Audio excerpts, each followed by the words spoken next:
Welcome to Comics Bazaar, the channel of comics commentary and arcana. This video features Gambit number 4, so this is the fourth and final part of Gambit's first limited series, cover dated March 1994. So the cover is by Lee Weeks and it's a close-up on Gambit, his face, and his two hands full of kinetically charged cards. I don't know that I love the effect on this cover. It's kind of a muted colouring effect. And also the black line is converted to dark blue. And I'm not so sure that it's terribly successful. But in any case, there you go. And let's open this one up to the splash page here. Now this is an effective splash page featuring Gambit right on the edge of a roof of a church deep within the French Quarter. And the name of the church is the Church of the Lost Thieves. And the title of this particular story is Thief of Time. As I said, it's the fourth and final issue. We've got a creator credit there for Chris Claremont and Jim Lee.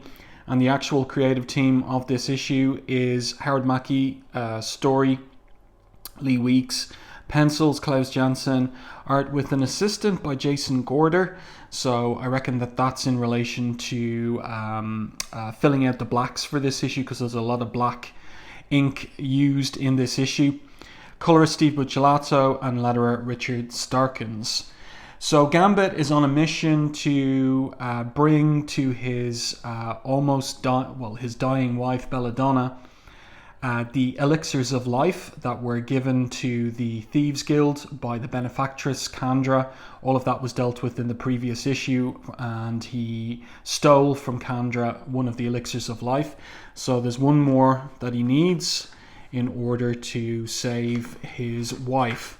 So let's turn over the page, and inside the Church of the Lost Thieves is this character, the antagonist for much of the series. It is Julian Bourdreau, that's Belladonna's brother, who has been horrifically transformed by interaction with Kandra into a type of monster, but we're going to learn a little bit more about what ails him in this particular issue. So he's got one of those elixirs of life, and he's talking about how he's going to hunt Gambit down, take the final vial from his dead hands, and then he'll have the long life at last.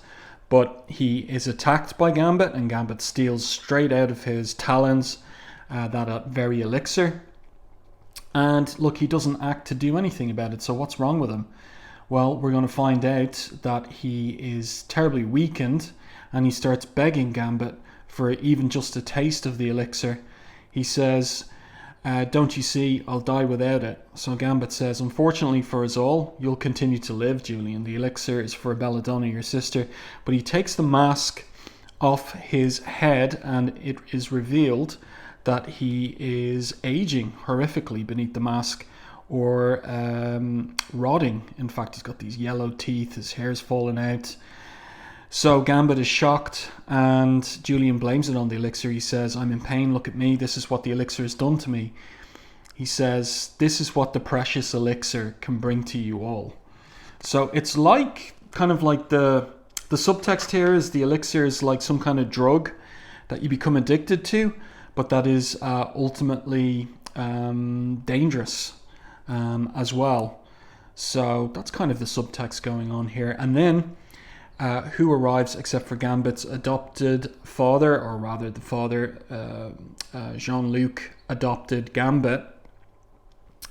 And Gambit reveals to him Julian without the mask and what the elixir has done to him. And so Jean-Luc reveals to Gambit that the Thieves Guild, who are the beneficiaries of the elixir of life, have always known that there's a risk with the elixir. So he says to Gambit here, I really like this panel here, completely black to the edge of the page, bleeding right out to the edge of the page. And we've got that nice stained glass design there, and also the window frame in shadow on the floor. And then the figures of Jean-Luc, Gambit, and Julian in silhouette. That's really nicely done. So Jean-Luc says, we've always known and accepted the risk. Nothing comes without its price, and for a life longer than most humans could ever dream of, very few experience the side effect. They suffer, they crave more of the elixir to take away the pain, to heal them. It does no good. and he's about to continue, but he's cut off by Gambit, because Gambit is aghast that such generosity would take the precious fluid away from those of you who need it for long life, so you let them die. Yes, it is our greatest sin. So Gambit's not at all happy with that, but Gambit with the 2 vials now is faced with another danger that he wasn't expecting, that if he gives the elixir of life to Belladonna, it might affect her the same way it did her brother. So Julian there begging on his knees to Gambit for some of the elixir, and then there's an explosion at the entrance to the church. And who is it except for the tithe collector, who was tasked by Candra, the benefactress, at the end of the previous issue to go after Gambit in New Orleans. And what he's done is he has gotten the Thieves Guild and the Assassins Guild to work together now to attack Gambit. So Jean-Luc is shot at too, but Gambit saves his father and works out a plan to escape from the church. He charges up one of these statues in the church, and let's continue here past this ad. He throws it out one of the windows into the courtyard, and it explodes on contact with the ground, and the explosion is deafening. So Gambit uses the explosion to escape from the church.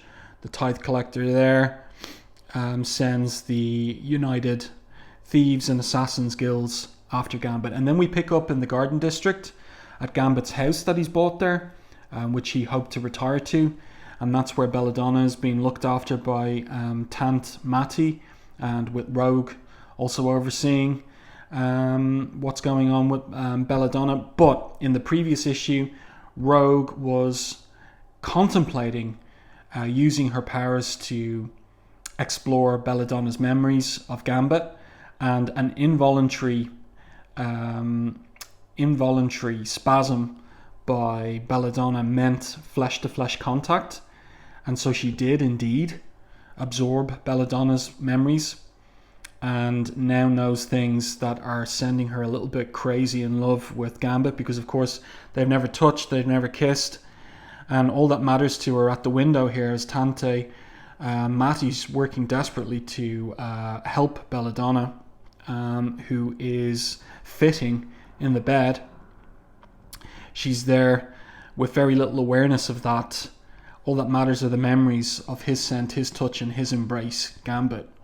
So she's lost in all of that. And I love the effect here of the shadows of the window frame on the back wall, on Rogue's face, of course marking out the X. Really, really great work by Lee Weeks and Klaus Janson here. This is one of my favorite pages in the issue, actually. It's quite simple. There's a lot of silhouetted buildings here, but allowing the colorist, allowing Steve Buccellato to fill in the silhouettes in this blue of the night. And I love the effect of the street lights as well. Just very simple, but for me it's very effective. Great work here. Gambit is sneaking up to his house in the Garden District. He thinks it's too quiet, and of course he realizes that he's got the thieves and assassins on his tail, and he deals with them with his charged cards. So really like the layout on this page. Great work. Nice combination of art and color on the page. So we've got an action page here as he takes on the thieves and assassins, and the narrative captions say the outcome of the battle was never in doubt. It's a great anchor image there of Gambit leaping through the various shots fired at him, evading them. But then when he enters the house, he's met by Tant Maddie on the floor and the tithe collector. Now, this is a little bit unbelievable. How on earth did this guy get the better of Rogue, who after all is invulnerable and super strong? How does he get the better of her? We don't see it, we just have to accept that it happened, but for me it stretches credulity. Rogue is an X-Man, very experienced. I'm just not buying it that this guy could sneak up on her that way. Unless I've kind of answered my own question by lingering on the fact that she's infatuated with those memories of Gambit that she stole, well, didn't steal, but absorbed from Belladonna. Perhaps that's it, actually. I've worked it out. And great shot here of Gambit facing towards the Tithe Collector. So there's going to be a fight between these two. The Tithe Collector uses his powers and he's basically killing Rogue and Belladonna. Rogue selflessly says to get away, but Gambit leaps forward and grabs the end of the Tithe Collector's trench coat. And the Tithe Collector here is, delighted. He thinks that Gambit has lost his last shred of dignity and is begging him, but that's not what Gambit is up to. Instead, he's charging the coat, using his mutant power to charge the coat with kinetic energy. The Tithe Collector realizes it too late, tries to get the coat off, but Gambit, before he can get the coat off, boots him out the window and he explodes. This is a great panel here. Great spotting of blacks, light and shade, looks really, really well, and the sound effect there. So that's the end of the Tithe Collector, it would seem. Rogue is recovered, and she starts to talk to Gambit about, you gotta know what happens between me and Belle while y'all were gone. When I touched her, I can't get the images out of my head, images of you and Belle. But Gambit is intent, he's not really listening. He's intent on mixing the vials of the elixir of life. He has to mix it just right in order to give the proper dose to Belladonna. And Rogue here, while he's concentrating on that, says a little bit pathetically, I love you, Remy, but he just isn't he's not able to listen to her, because he says to her, look, whatever it is you're trying to say, gotta wait. Elixir has to be mixed just right. I've never done it before, so I'm only guessing. And of course, Belladonna's life is hanging in the balance, and then her deranged brother smashes through the window and stabs at Gambit with the sword, which goes right through his hand. And Gambit just isn't prepared to mess around with Julian anymore, grabs the sword from him, takes the blade right out of his own hand and leaps at Julian. So Julian weakened, of course. Gambit's able to get the better of him, and still Julian, maddened, goes after Gambit from behind, and then he's shot with all these arrows by his own father, who he badly injured in the second issue, but he's recovered his father and killed him, killed his own son. So Gambit then is distraught because the elixirs have been, the vials have been smashed, and he thinks that it's over for Belladonna, and he asks for forgiveness. And who's there as well except for Kandra, and she's there saying, do you really expect the guilds to give up everything? Because Gambit thinks it's time for the guilds to he thinks it's the guilds should come and finish him. The game's played out, the pact is broken, the power and the life are gone forever. But she says, do you really expect them to give up all that I have to offer for your little theatrical act? An act from one who has always been a liar, a thief and a traitor, and always will be. But Gambit retorts that she has been using the guilds, and he'd rather be dying now. I may die a thief, but not the one my father and others of my family would have had me be. I'll not be stealing only to turn over all my plunder to someone who holds my life on a string. I prefer to live and die by no whim but my own. And he points out that Julian's fate is what awaits them if they go back to Kandra, to being in her thrall.